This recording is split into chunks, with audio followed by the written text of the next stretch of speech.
This is VSiN, the sports betting network. Follow the money. That's what I always say. You always follow the money. Yeah. This is Follow the Money with Mitch Moss and Paulie Howard on VSiN. Here we go. Welcome in. It is Follow the Money on VSiN, the sports betting network. Mitch Moss along with Paulie Howard. We are live in downtown Vegas from the Circa Resort and Casino. A 3-hour banger lined up for you today. Nick Whan, NBA player props coming up in 30 minutes. A very busy schedule tonight in that sport. Jeff Borzello, an hour from right now, we'll talk college basketball there, and Wes Reynolds a little bit later on. Tonight's college basketball card, conference tournaments, outrights that he likes, and the Arnold Palmer Invitational is this week. Yeah. And Wes is our golf guru here at VSiN. Who does he like in the outright markets and placements? We'll talk to him about that. Tons on college basketball. We do have breaking news in the National Football League moments ago. The Arizona Cardinals informed quarterback Kyler Murray that they intend to release him on the first day of the league year next Wednesday, barring a trade between now and then. Arizona already owes him $36.8 million. That's guaranteed in 2026, Paulie, and another $19.5 would have triggered on March 15th for 2027. And he can now get that money, move on somewhere else, and sign for the league minimum, which would be $1.3 million for a veteran. All right, let's go. I think Atlanta's a great fit. Minnesota's a great fit. Let's see where he winds up. Cleveland is a bad fit. You also have the Colts tagging Danny Dimes, preserving the right to match any competing offer sheet he might sign with an interested club. If he does not sign a competing offer sheet, he gets 1 year guaranteed $37 million. Mama, they were 8-2 when he hurt his leg. And then the Achilles happened in week 14. So he's probably going to stay a member of the Colts, and they're also working out a deal with Pierce. As Ian Rappaport said, the number one topic at the Combine was what's going to happen with musical chairs at the quarterback position and the fact that you could have 5 guys who were starters last year be cut and sign with the minimum. Will they all be starters? I don't know. Maybe 3 of them will be. I don't know. I doubt Geno's a starter. I don't think Fields will be a starter. And the other thing, which is going to dominate the whole offseason, I think will be the biggest topic, is what the Minnesota Vikings are going to do at quarterback. And there were, guys were making the rounds just saying they think a divorce is coming here between McCarthy and the Vikings. But I do agree that'll be the most talked about thing in the summer. But until they land their veteran quarterback, what they're going to do. So big news today. So right now, prediction markets, Minnesota has a 32% chance. You get almost 3 times your original bet back if you want to bet on the Vikings.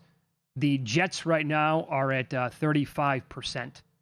Kyler Murray going to the New York Jets would be a complete waste of time. Mm-hmm. That doesn't make any sense for anybody involved. No. Miami, you get about 8.5 to 1 return if you want to bet on the Dolphins. Another spot that I really don't like him going to. Atlanta is, again, about 8.5 to 1 on your return right now. Atlanta would make some sense. I think he's got a very good chance, if he goes to Atlanta, of beating out Michael Penix for the week 1 starting gig. Okay, I was going to say, if he goes to Minnesota or Atlanta, though, he wants to be the starter.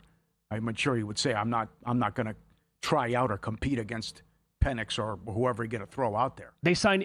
Let's say the Vikings sign him right now in the next 5 minutes. Is he the week 1 starter? Absolutely. Yes. No questions? I would say that if I'm him, too. And based on everything coming out of Minnesota, I guess they're concerned and ready to move on from McCarthy. Yeah, I would say that as of right now, I'd say it's close. Does Pittsburgh do anything to you? It's an interesting fit. I thought that was going to happen. I didn't think Rodgers was going to come back. Yeah. But all signs are pointing to Rodgers comes back after winning the division, and now Big Mike taking over. But I thought that was a solid fit, and that was floated out there when Pittsburgh was struggling last year and having their issues. That was about the timing when Murray was benched, hurt, whatever you want to say. You want to get absolutely – I don't hate the idea of Kyler Murray going to Pittsburgh. Yeah, that's good. Under the conditions that Aaron Rodgers either moves on and goes somewhere else or he calls it quits. Yep. You want to get absolutely bonkers crazy here. Las Vegas is less than 2% right now. You get about 47 times your return on a bet for the Raiders. Should they kick around the idea of bringing him in, $1.3 million is what they'd have to pay him on the veteran minimum.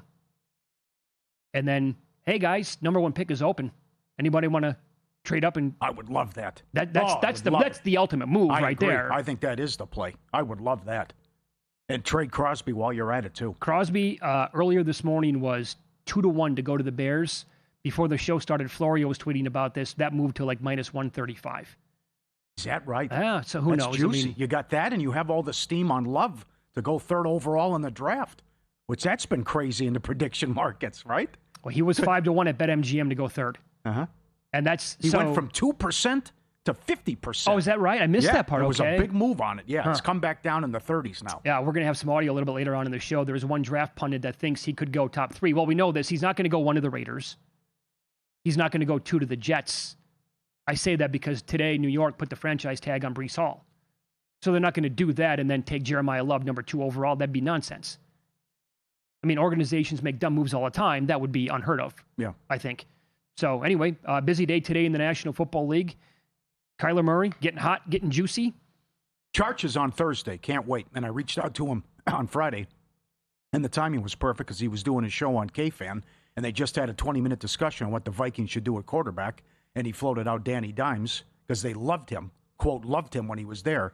But that takes him out of place probably now with the transition tag in Indy. Yeah. But we'll be interested to get his thoughts on the pecking order, what's realistic, what's doable, and he also has strong opinions on the Montgomery trade, not only for what it means on the field, but fantasy implications as well. You ready tonight? Well, good stuff tonight. I was ready last night. Good game underway in the Horizon League to get things going. That's right. Cleveland State, an angle play, that got there with Luke, and a high-scoring game against IU Indy, and now we get a couple more, obviously, with the Sun Belt going tonight and the Patriot. Now, we're really, digging deep here. These teams are the trash of the trash, but all tickets cash the same. That's right. You can always find something. And I went to VSiN.com this morning like I do every day, and Adam Burke got me on a play with a great write-up and a great explanation. And it's not a tournament game, but it's in the Coastal, where Monmouth is trying to lock up a top 4 seed. They're playing Northeastern, who's locked into their seed. They've lost 13 in a row. They haven't won a game since January 15th. Beautiful. And Monmouth's only laying 4. It was a great explanation on that game, too. Okay. And when I looked at the openers last night, I saw the first round of the Patriot League. I saw that Lafayette swept Holy Cross and buried them at home. And they're at home, and they're only 2.5, and that got up as high as 5. That made no sense either, so I had to take Lafayette. They beat him 74-55 in the first game. Actually, I think the second time they played, Luke, that was that angle play, right? The last one that lost until last weekend. Holy Cross had a huge lead at halftime, catching 1.5, and they lost 86-83. So there's that. And let me give you this, by the way. In the Sun Belt, Monroe takes on Old Dominion. Monroe is 4-27 on the year, 1-17 in league play. Old Dominion was 11-20. They're laying 10.5 or 11 tonight. Old Dominion was 13.5 point favorites back in early February. Monroe beat them. Got them outright, 85-79. 3 Monroe players had 20-plus points in that game. So you have those games underway tonight. I don't have a bet in either one of those conferences. Do you? No, money came in on UNLV. They thought Utah State was too high. 8.5 on the road. I'm surprised Boise's favorite against San Diego State. Angle play, 2 angle plays. One of them I like Bama. And I thought Tennessee was laying too much. They opened 12.5. That's come down. And I think, and it hasn't worked out this way, but I think Texas Tech could be due for a letdown, and TCU needs it, and they are currently a 10 seed in bracketology. Yeah, I have a couple of bets on Texas A&M I'll tell you about against Kentucky tonight. And on that Alabama game, now that has flipped. That was a Luke play. He sent it out last night, so the favorite has flipped. Georgia was the favorite. Now Alabama is. Also, I'll go out on a limb here tonight. I think both teams can score 100 points in that game. All right. Super fast tempo. I'll explain more a little bit later on. Yeah. And crazy good offense. And 180.5 is not enough, in my opinion. That has gone up from 178.5. So there's that. And also we get Miami of Ohio in action tonight. America's team. Get it done. Jerry Palm, longtime bracketologist, CBS Sports. He was on with Stormy and JVT on Money Moves yesterday. He has a very strong opinion on the Red Hawks and their tournament chances. Oh, no, they have to win the league. They have to automatically qualify. Their strength of schedule is 346 this morning. That is bottom 20 in Division I. I've been doing this 30 years or so, and the worst non-conference schedule ranking to get an at-large bid was 229, I want to say, thereabouts. So basically 115 spots higher than where Miami is right now. In fact, there probably weren't even 340 Division I teams back then. It was 1994. So, it's great that they're undefeated. And I don't want to diminish that accomplishment, but the Toledo game, the Ohio game that they have left in the regular season, those games don't mean anything. The games that matter are the games in the conference tournament, because if they don't win it, they're not going to make it. Wow. I can't believe. I think he's wrong. I think he's way off on that. Well, he's just going based on historical data sure, there, too. Sure. Yeah. And I just think that the damage they'll do to the sport if you're 33-1 and can't get an at-large. And Joe Lunardi has responded today on ESPN to Bruce Pearl. We have no idea whether Auburn's a better team. And Miami has won four more true road games than Auburn has played. And road teams in men's college basketball win less than 1/3 of the time. Finally, in the modern history of the tournament, great mid-majors have won almost twice as many games as the middling high majors, despite fewer bids and weaker seeding. Bruce, leave the bracketology to the professionals. Good. But you know what happened last year?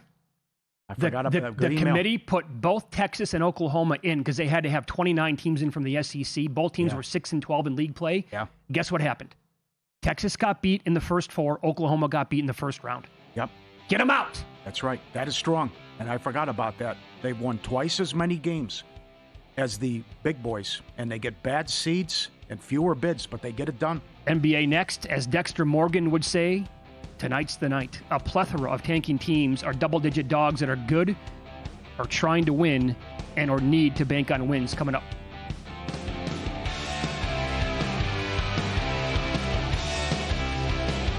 There is no other college basketball betting analyst quite like it. His passion is unparalleled. He handicaps every game, every day, all season long. Sleep is not an option for him. He stays fresh by running 12 miles a day, every day, while doing his podcast and answering your tweets. He is Greg Hoops Peterson. Tame the madness of March by catching Greg Peterson on VSiN, the sports betting network. This is VSiN, a network of sports betting analysts, writers, hosts, and handicappers, all here to help you become a more confident bettor. We broadcast live every day from Las Vegas, the sports betting capital of the world, and from studios across the country, giving you insight from every angle of the action. Take VSiN with you wherever you go with the VSiN Watch app, or catch us on streaming platforms and regional sports networks. You can also listen live on SiriusXM Channel 158 and on radio stations nationwide. Check out VSiN.com as well for betting tools, exclusive betting splits, AI-powered player prop projections from Opta, pro picks for every game, plus in-depth betting guides and articles built to give you an edge. From sharp betting analysis and daily best bets to insider interviews and expert breakdowns, VSiN is your trusted source for everything happening in the world of sports betting. See everything we have to offer at VSiN.com and become part of the Sports Betting Network. Hey everybody, Jensen Lewis here, co-host of VSiN by the Books with my guy Dave Ross. Tune in tomorrow as we preview the start of the 2026 World Baseball Classic. We continue to break down all of the college basketball conference tournaments, and we share best bets for the Arnold Palmer Invitational, plus so much more. As always, joined by a stacked guest list, including our managing editor Adam Burke, Wednesdays with Wes Reynolds and Rex Hogger. It's VSiN by the Books, a Wednesday edition, 7 to 10 a.m. Eastern on VSiN, the Sports Betting Network.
is Follow the Money on VSiN.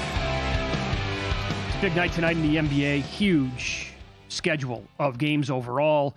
I'll get into the tanking teams in action, catching double digits. We have at least 6 games as of right now on the board with huge favorites and a money line parlay, what that could possibly pay. Tonight, Paulie, we do have the Mavericks taking on the Hornets, and Cooper Flagg remains doubtful for Dallas, so we're not going to get a rematch the way it looks of him taking on his former Duke teammate in Con Kneppel. The 1 and 2 shots right now to win NBA Rookie of the Year. Tomorrow night, the Hornets play at Boston. Yep. So that Jaylen Brown sat out last night for the Celtics. He'll be back for that game tomorrow night. Can't wait to watch that one. Don't sleep on Brandon Miller. Last 5 games, 24.5 points per game in only 27 minutes. 5.2 made threes on 10-plus attempts. Kneppel's last 5 games, 24 points, 5 made threes on 9.8 attempts. And LaMelo Ball, his last 5 games, 21-plus points per game, 4.2 makes on 10.4 attempts. Injury news for Dallas. P.J. Washington upgraded to probable. Klay Thompson downgraded to doubtful. Hornets lane 13, but they're mashing teams. Yeah, that's 4 in a row, winning by 15 points or more. Miller's also on a 6-1 overrun with made threes, and all these guys out / questionable for the Mavs. Brandon Williams has been on a nice run, and he is 16.5 with his player points prop tonight, and he's been scoring and been solid along with Middleton, again for the Mavs. But with Marshall out and all these guys out, who's going to score? But maybe a little bit concerned about the look-ahead spot. But as we've talked about, the Hornets are kicking ass and taking names. When that starting lineup's out there, it's the best 5 guys in the league outside of the Detroit starting 5, as their net rating is plus 30 and 18-2 when they're starting, and they're on a 13-2 ATS run overall as well. So they've been covering here and blowing teams out, and I think they do it again against a listless Dallas team the last 2 times out. As somebody who has the Charlotte Hornets on future bets every which way but loose, I can't wait. I'm going to be heartbroken tomorrow night because I know it's going to happen. I can't wait to see it, and they're probably going to get run out by Boston, and that will devastate me because I love this team all the way back to July 25th, right after the Summer League, on this team to make the playoffs. Even the winner division, there was a book that had 500-1 back then that I brought up on the air, but they're going to be involved. They could be in a money line parlay tonight, which we'll expand on. Another go around here with the Pistons and the Cavaliers. And this is a rematch of it's a big rig showdown down low between Jalen Duren and Jared Allen. Both guys have been phenomenal. Duren, last 5 games, 26 points on 63% shooting and almost 14 rebounds. Allen, since February 1st, 20.5 points per game, 10.5 rebounds. Play both guys? Yeah. Well, question mark? Yeah. Allen 17.5, I think, is too low. He's been so good. And again, he's been dynamite since the trade. And I got to go right back, and he's cleaning the glass, too, in addition to all these points. So if you want to play points and rebounds, that's been cashing. Hard from a side standpoint, as they took it to the Pistons, and they blew that lead up 9 with 2:40 left on Friday. And then a ridiculous call on the three-pointer. So Allen props, no opinion on the side, but unfortunate Mitchell's out, but still a good game tonight. Yeah, I like Duren as well. How about That's this? Fine. Yep. The Knicks are on the road against the Raptors. Short number here for the Knicks to be laying. A couple of really good performances in a row for this team. They've won 4 out of 5 games, including against Houston, and they hammered San Antonio the other night. Scores this year against the Raptors: 116-94, 117-101, and 119-92. Those are all 3 blowout wins for the New York Knicks. And there's also this in the series. New York is 11-0 straight up, 9-1-1 ATS since the start of the 23-24 season against Toronto. You want to go to war here with the Knicks? I do. Yeah, they've been great, especially if they can play like they did Sunday defensively. You know, that was the best performance all year defensively as they frustrated and humbled Wemby and the Spurs. So they're hot. I think they keep it going. They've owned them. And the other thing, too, Pistons, I don't know if you mentioned it, 15-3 underrun when they're in that sweet spot. Did you mention that sweet spot when they're laying? Not. Okay, when they're laying between 1 and 5.5. That's another angle and a good write-up at vsin.com. So you're all over it there with the Knicks game. And again, they've owned them, and the Knicks are hot. I'm with the Knicks here. And what do we do with the Thunder? SGA out again against the horrible Bulls. How do they come back and rally against the Bucks? It's hard, too, with the look at what's gone tap, right? Because they go to the Garden tomorrow to take on the Knicks. And that's why SGA is not playing in this game tonight. And I'll give you this. Chet Holmgren is 19.5. His points prop, he's scored 20 points in a game once since January 24th. Oh, wow. That's incredible. So keep riding Chet unders in this one. And that's a high total. But again, the Bulls are playing out the string with the fire sale, and somehow they had the ridiculous run against the Bucks and came back and win. So which guy has the big game for Oklahoma City with no SGA? It's going to be one of the guards. Previously, when SGA, before the comeback here, it was Case and Wallace, who had 3 straight games of 20-plus points. It can also be a little Isaiah Joe. Like if Isaiah Joe, you told me right now he's going to get like 8, 9, 10 threes, which that guy can take when SGA doesn't play, and then I would like to bet his 3-point prop in the game.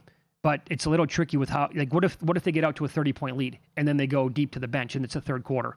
So this time of year is a little bit tricky with how many minutes these guys are going to get. I do have a player prop involving the Pelicans. They're taking on the Lakers tonight, and I am riding the coattails here of Zach Cohen. His write-up at VSiN.com was great, and I've been tracking this Pelicans team now a little bit here going back. Zion's actually played a ton of games in a row, but he's questionable for the game tonight. The guy that Zach wrote about and I want to be on and tail is Sadiq Bey, over 16.5 points, laid 5 cents with that. Okay. Last 17 games, he's averaged 22.2 points per game. He had 22 against the Lakers in late November. And keep an eye on this as well. If Zion goes tonight, the Pelicans have been the best first quarter team in the NBA over the last 2 months when he plays. So if you get that alert tonight that he's going to play, I think I got to keep riding that. It's been a great streak. Wow, the game Sunday night was crazy. Fast-paced and high scoring, and the Clippers got whatever they wanted. Yeah. And this is a 7-point move on the total. This opened 235, and it's up to 242, 243 in that range. It's 242.5 a DK. When the Lakers were I'm like, could the Lakers be double digits here with how they struggle defensively? Now it's come down to 8.5. Props, Reeves, 6-1 underrun points. 6-1 underrun rebounds. Kennard and Reeves, 6-1 underrun threes. Made threes as well. And then are we concerned? We remember, they're not tanking, by the way. The Pelicans are not tanking. They don't have their pick, yeah. Are we concerned about the Luka Reddick That was quite the video. That was Sunday when they beat the Kings at home. And a lot of people saying not a good look. And you forget about that, hey, LeBron wanted Reddick. That was his buddy. But if LeBron leaves, would the Lakers have a new coach? Because that was almost hostile, where Luka stands up and goes right back at him after he said something. So that was the video making the rounds on Sunday. But, you know, I just don't think the Lakers should be laying this much with how they struggle defensively. Yeah, no, I kind of like the Pelicans. Certainly if Zion plays early, like I said, in the first quarter or something like that, they've been so good. And by the way, I totally agree with the move now on the total. Lakers are bad defensively, and the Pelicans playing these crazy breakneck games. So here's the deal. The big favorites tonight, Charlotte, Orlando, Miami, Minnesota against Memphis, OKC, and Phoenix. Booker's back for the Suns. That is a 6-team money line parlay in the NBA. It pays plus 150. Yep. Are you confident enough? I already played it. You did? Yeah, I played it last night. And I know Kelly Bedlin also went with Hornets, Heat, T-Wolves, Suns, which I think is $1.25. Mm-hmm. Bedlin's also high on the Spurs tonight to pound the Sixers without Embiid. They're 8.5 on the road. And you know what? I agree with him and Zach Cohen as well. They did this on Hardwood Handicappers podcast here on the VSiN network, a podcast that you can find wherever you get your podcasts. And Cohen wrote about it today at the website. They're both in on Joe Mazzulla, Coach of the Year, plus 450. He can do this. He can pull it off. I think that's a pretty good bet. Is it going to be comes down to the 1 seed? I don't know. I don't think it has to. If Detroit gets the 1 seed, I know. But most people thought, again, that Boston would be like in the play-in. And how do they keep doing this? No Brown, 5th game in 7 days, and they blast the Bucks? Mm-hmm. I mean, the Bucks had, they have 69 points in the fourth quarter? Uh-huh. That was never a game. No, it's ridiculous. And the Boston Celtics, along with this year's Oklahoma City Thunder, just like last year, both teams are two of the, when you look at net rating overall and margin of victory, they are two of the best road teams in the history of the NBA. I think they're both in the top 6 right now, all time on the road. And we saw it again last night with the Celtics and the fact that Brown's missing games. Tatum has been out the entire year. They might get the 1 seed. Mm-hmm. That they were a pretty big number to win the East if you go back in the summertime and after the Tatum injury. So if Detroit goes from the 6 to the 1 and could have the best record overall, is it Bickerstaff or is it the guy who without a star player can win the division and get the 2 seed. Well, I don't know, but maybe the plus 450 4-1 was worth it, and just thinking it's closer than what that should be. Well, and do NBA voters think like NFL voters? We were pounding the table for Kyle Shanahan to be in the mix the entire year, and when the final result was playing for the 1 seed, down more star players than anybody in the NFL, and he never had a chance to win the award. At the end of the day, the votes were not even close. So maybe it's fool's gold that we're talking about. Up next, Nick Whan, tonight's NBA card. He's been dialed in with player props in the association. We'll find out what he likes coming up tonight next.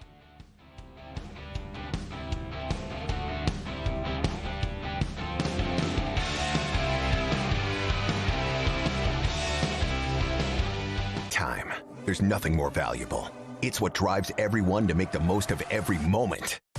We celebrate living large in the now. In a city where time disappears, we create experiences that electrify the soul and memories that will last forever. We go big, we go all night, and here, everyone is invited. So get loose and get loud. This is Circa. You'll have the time of your life. Elevate your sports betting game with VSiN's exclusive betting splits. Stay ahead with real-time market trends and track bet percentages on any matchup. Then uncover the edge by comparing them to the amount of bets placed to find out where the sharp money is headed. Upgrade to VSiN Pro to access betting splits, live odds, line moves, power ratings, and in-depth game analysis. Go to vsin.com/pro to join VSiN, the sports betting network.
This is VSiN, the sports betting network.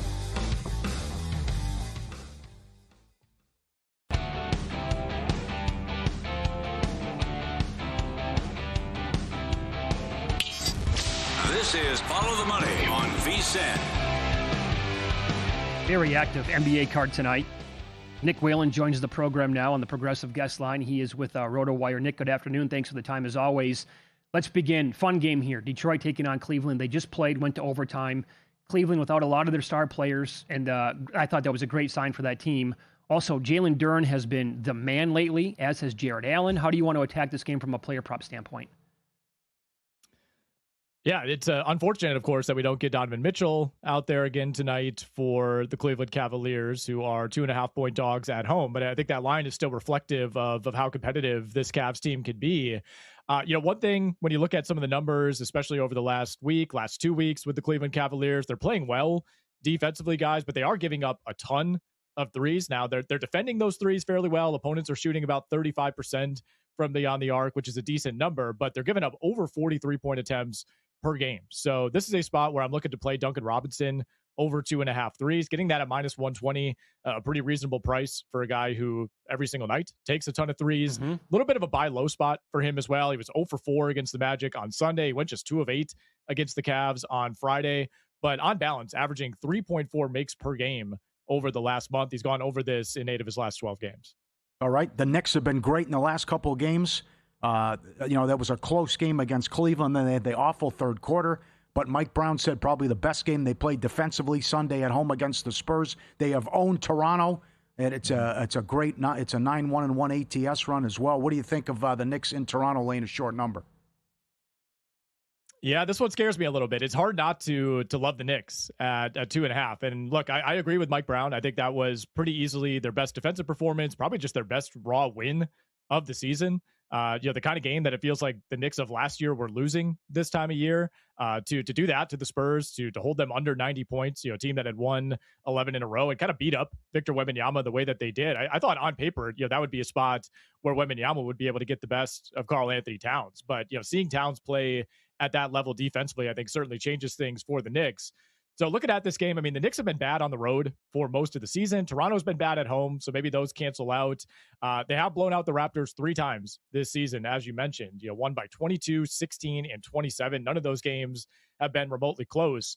The offensive numbers for the Knicks of late, not super friendly. They've been close to a league average offense for as nice as the win-loss record looks, but they have transformed into one of the best and most consistent defenses in the NBA. Last 10 games, they're number 3 in the league in defensive rating. They're number 1 if you go back to mid-January. And if you take the start of the season through Christmas, this was, I think they were 16th or 17th in the NBA in defense. So something has flipped as far as their kind of mindset defensively. I do worry about this being a potential look-ahead spot. They do have OKC on the schedule tomorrow night. OKC, of course, holding out SGA tonight with the idea that he's going to be out there. So that is something to consider, but still hard for me to stay away from the Knicks at 2.5. Yeah. Okay. Fair enough. So then in that OKC game tonight, still big favorites, no SGA against the Bulls. I don't know how the Bulls did that against the Bucks on Sunday, but that's neither here nor there. So we kicked around players that you want to attack tonight with no Shea in this game. Are you looking at Case and Wallace again, Isaiah Joe, maybe somebody else? I think it's got to be Case and Wallace, guys. No SGA, and in addition to that, still no Jalen Williams, still no AJ Mitchell, and no Isaiah Hartenstein as well. So that takes away, even as a big man, some more playmaking in the half court from that OKC offense. I think it's easy. It's kind of low hanging fruit right now to just target Case and Wallace because he had a few great games with SGA out of the lineup last week. But I do like the number and the price on his assist prop, 5.5 at plus 110 right now over at DraftKings. He does see a modest uptick in assists per 36 if you take SGA and Isaiah Hartenstein off the court. He's averaging 6.5 assists per game over his last 6. And, this is partially about the matchup as well. Chicago, obviously a terrible defense. They've been allowing the most assists in the NBA over the last month. You do wonder if they could be a little bit more competitive here. Josh Giddey started to play bigger minutes, so maybe you don't worry quite as much about the blowout, especially with those absences on the OKC side. So I think we see enough minutes, enough usage out of Case and Wallace to go over 5.5 assists. Ton of guys out for the Kings. The total went from 227 down to 222.5. Any thoughts here that stick out in the Suns-Kings late game? Yeah, I kind of like targeting these Kings games for some reason. Their rotation has actually become somewhat predictable as far as these tanking teams go. They're still throwing Russell Westbrook and DeMar DeRozan out there, but those guys are typically capped at 22 to 25 minutes. They're basically playing a lot of guys who in my opinion, are borderline G Leaguers, and that's why they've been so terrible offensively. Really, both of these teams have been bad on offensively, but the Suns do look like they're getting Devin Booker back tonight.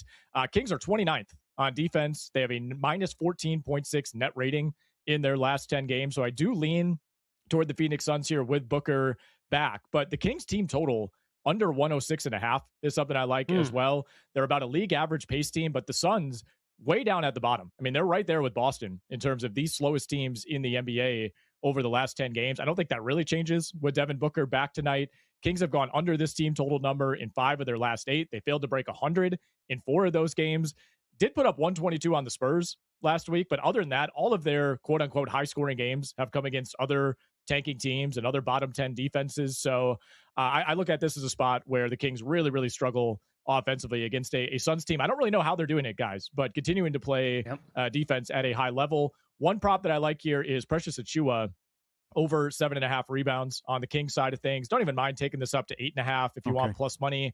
Over in 4 straight. Rebounds prop was down at like 5.5, 6.5 a week ago. So the market is starting to catch up, but you got a Suns team that is starting to sour on Mark Williams. We're seeing Oso Ighodaro, second-year guy out of Marquette, actually play more minutes for them at center. They're a bottom 5 rebounding team. They're 29th in rebounds allowed per game. So it should be another spot for Precious Achiuwa, who has kind of been immune to the tank for the Kings. Good job hosting the MLB draft. And I know you really like you really like the Brewers pick. I had no idea. The Brewers have gone over their win total 8 of the last 9 years. That's right, man. I mean, I'm here in Milwaukee, right? So I'm a little bit biased when I say that's my favorite pick of the draft, but it's what they do every single year, man. We go through this song and dance where, whether it's Willy Adames or, most recently Freddie Peralta, they say goodbye to one of their 5 best players and they're somehow better the year after. So I think this fan base is starting to grow organizational trust, at least with management. It's frustrating to lose your best players, to feel like you're not spending every single year, but the farm system that they've been able to build, feeling like they get the most out of every single player on that roster every year, I'm ready to buy back in. Yeah, I'm right there with you. I think they can challenge the Cubs for that division yet again this year. Nick Whan, our guest, RotoWire. Follow him on X at Whalen, but use the number 1 instead of the letter L. I'm looking right now. The Jets just went to 48% on Kyler Murray. They were down to, 32% when the news broke right before the show started. Do you have an opinion, Nick, on a good spot or maybe a team to bet on for Kyler Murray's landing spot here in the offseason? Yeah, I mean, right away when I saw that news that, they're going to release him unless they could find a trade, which I don't really know why you're putting that out there. I guess there's maybe a team that wants to get ahead of the market, or you're trying to create, some sort of pressure to get a deal done. But I think if he becomes a free agent, I mean, that opens things up for a lot of these teams that maybe wouldn't be able to swing a trade.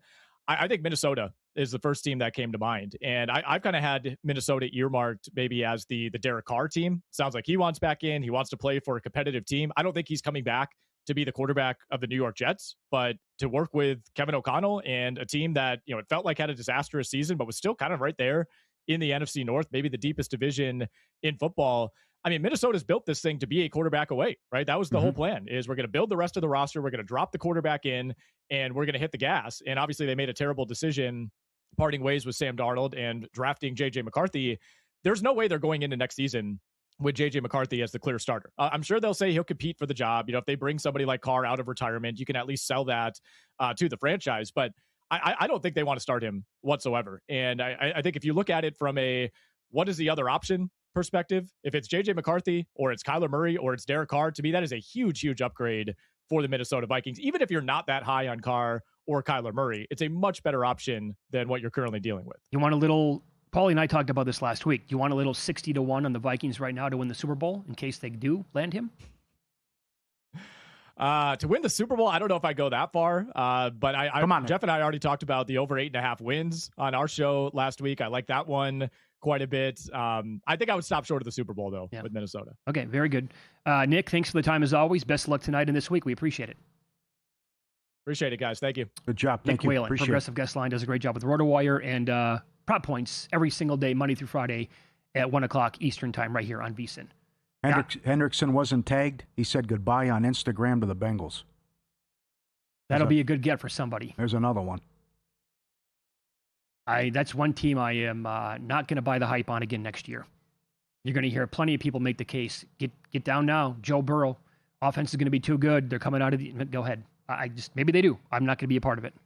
Can't get there. You also like the Brewers pick? You said, yeah? That's strong, yeah. I mean, it's just they're going to be good again. And I did not like them losing Freddie Peralta. However, the pitching staff is going to be pretty damn good if they stay healthy again. They're 2 stars, 2 aces from the Mets. Right. With the 6th pick, Matt Brown was ecstatic that he got Ohtani MVP. With the 8th pick, Jeff Erickson took the Dodgers to win the World Series at plus 220. Okay. Incredible. They're probably both likely winners. Yeah. The way it seems. Win-lose coming up next. Paulie has the details on some horrific beats in basketball last night. Next here on Follow the Money.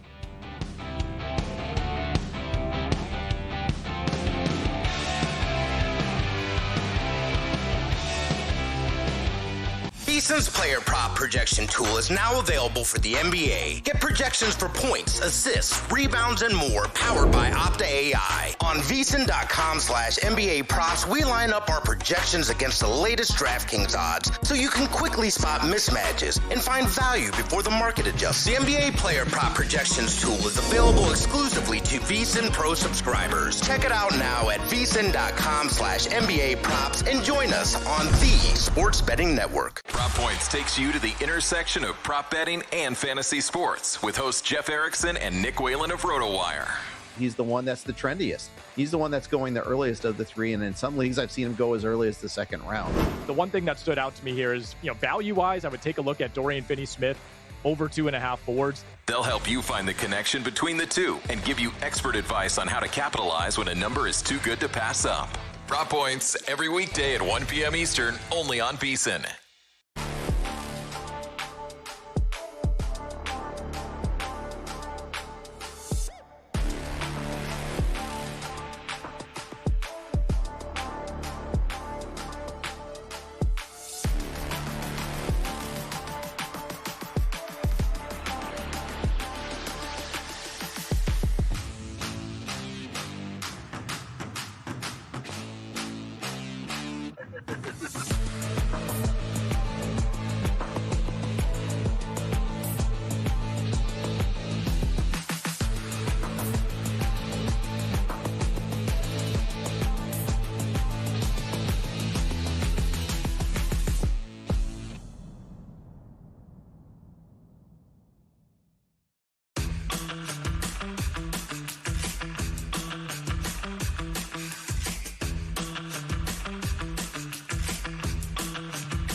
Win Some, Lose Some is sponsored by the Sharp Plays.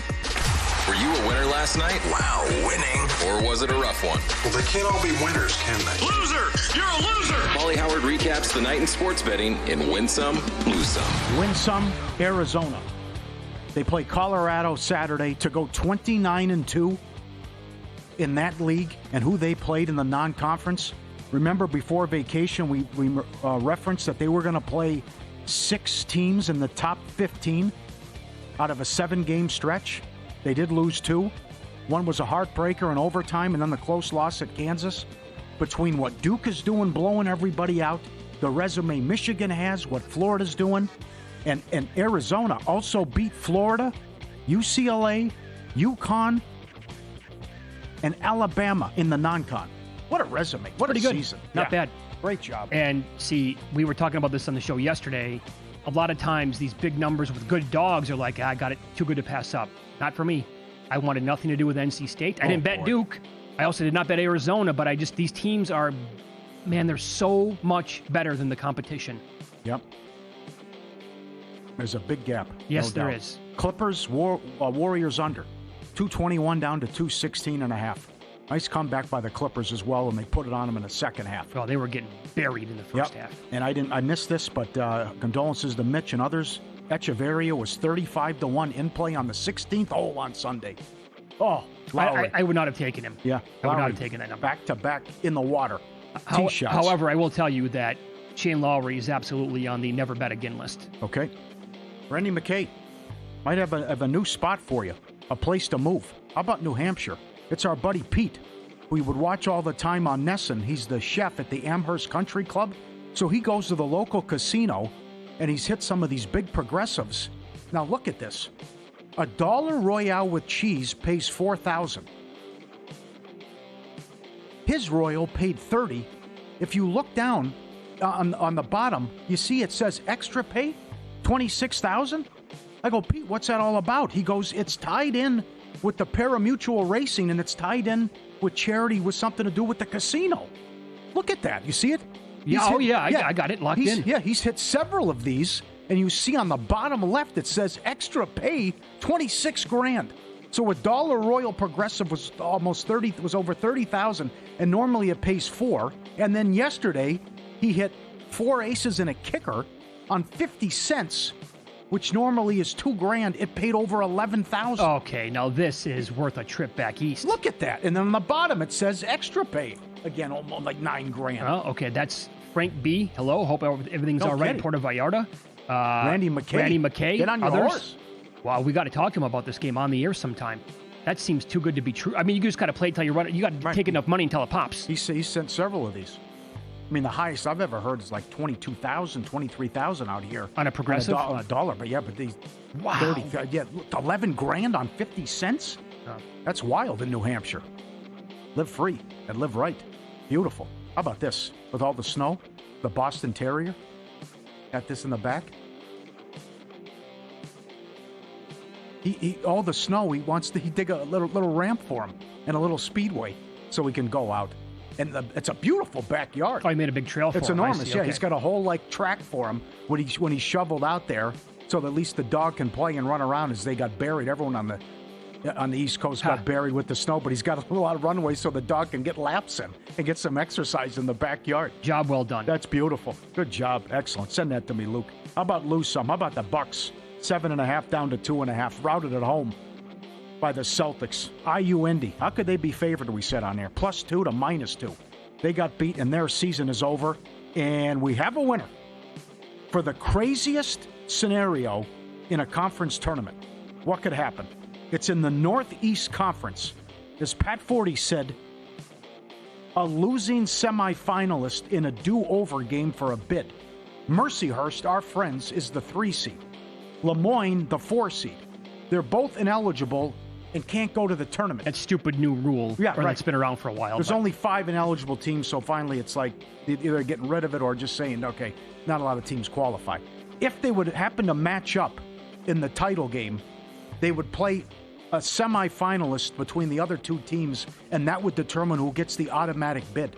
What would ESPN show for would they even put this on? if Lemoyne they would show the other game, right? Because that's for the automatic bid. Well, they would I have don't know to. what they would do. Yeah. But it's a semifinal do-over.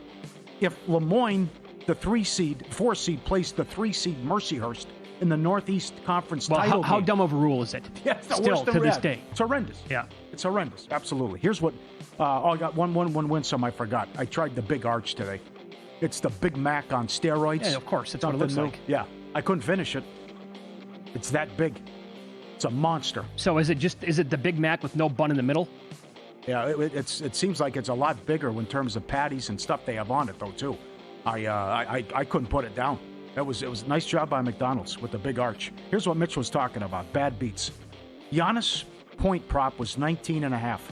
He had 19 points with 9:58 left in the third quarter. Didn't score the rest of the game. That is sick. Outrageous. Vile and nasty. And condolences to our buddy Max. If you had this, he talked about it on air. It was a beautiful breakdown. Incarnate Word getting 8 or 7.5. They led Stephen F. Austin, with 3 minutes left. They lost by 8. That was an excruciating beat with 7.5. And they made every free throw. They kept getting stops and getting fouled, and somehow down 1, catching 7.5, up 1 with 3 minutes, catching 7.5, and it doesn't go to overtime. You can't win. You lose. College hoop grind where real bettors find their edge. Tons of games a night, constant line movement, opportunities for those who know where to look. Advanced AI, trusted sources, fading Mr. Poison, sharp plays, highlight sharp action, key numbers, market shifts before the public catches up, free reports, alerts, public logs, transparent results since 2011. With Follow the Money since day one, we love Jeff and the sharp plays. Give him a follow, trusted by pros, monitored by the books. Get on board and own the boards in March. Sharpplays.com. A lot of reaction yesterday. First haircut for me in 4 months. You were stunned by it. You called me out right away in the first segment. So disappointed. Well, I didn't want to cut it this short. So I went and I'm like, clean up the sides, the back, whatever. And all of a sudden she just goes, and I'm like, okay, bye. 4 months down the drain. But a lot of people. So Mike, I said on the air that there was a move involved, and the lady that I had cut my hair for the last 5 years. It's now an hour drive. You would not believe how many people said a good barber is you don't even think about it. It's absolutely worth someone who you trust, worth the drive for an hour. I had a lady who did an unbelievable job, but she talks too much nonstop. I couldn't do it anymore. I see that. There you go. I couldn't do it either. Because it's supposed to be in and out bank job, like 10, 15 minutes. This was taking half an hour long. She wouldn't shut up. Yeah. But I mean, I asked for haircut horror stories yesterday, and they came in, and I know this is, I agree. I understand where people are coming from, because it's hard to find a good stylist. And, you look around, you'll be like Jerry Seinfeld. This is, the guys in the back were making fun of me, and I get it. I mean, it's the Jerry. When Kramer and Jerry Seinfeld, they had the horrible haircut. He's supposed to do the auction, I think. He was supposed to be part of the auction. He showed up like that. Yep. Enzo got him. Enzo, for sure. This is from Jason. Same woman cutting my hair for almost 10 years. She moved once in that time, and I drive 30 minutes out of the way. An hour is totally worth it. Okay. This is from Brad, who hosts on Saturdays right here on VSiN with Will Hill. Summer of 84. You think he's forgotten this? My mom, a school teacher, thought a student looked cute with a perm. Oh. She made me get a perm first day of summer vacation. Became a Cubs fan that summer, staying inside watching WGN to hide from people making fun of me. I could see that, Brad. I would have felt the same way had my mom made me get a perm. Yeah. And there's also from Extraordinary Opinions, something I said about Shane Lowry. He's officially on the Paul Kersey list. He's never going to bet him ever again. The thing is, I don't want to bet that guy anyway. Yeah. He was so popular and it made sense. And I'm like, okay, I had some 16-1. Up 3 strokes? Never again. And then the poor guy, his daughter was there, 4 years old. Did you see this in the presser afterwards? He's almost in tears if he wasn't in tears. And he said, I really wanted to get it for my 4-year-old daughter. She's never seen me win before. Yeah. And then he absolutely, what is that, Paul? Is that not choking? That was a choke job. Yeah, it has to be, right? For a professional golfer to go back-to-back in the drink? He's never done that in his life. Yeah. The thing I had a problem with, though, yesterday, and this occurred to you, and sometimes it's okay to spell it out. You can't have miscommunication on a haircut. Yeah. Because if the mistake, and it becomes a disaster.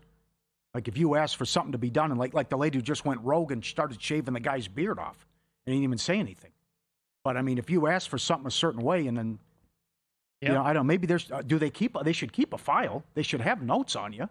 Well, This guy wants, or you just. You got to remember that if you're a regular, like if you're a bartender. Oh, Mitch is coming in. Mitch is going to give some play in the video poker machine. I know Mitch likes the Mick Ultra. Here you go. I mean, you got to remember that. Norm stuff. from Cheers. Yeah, but it's my first time going here.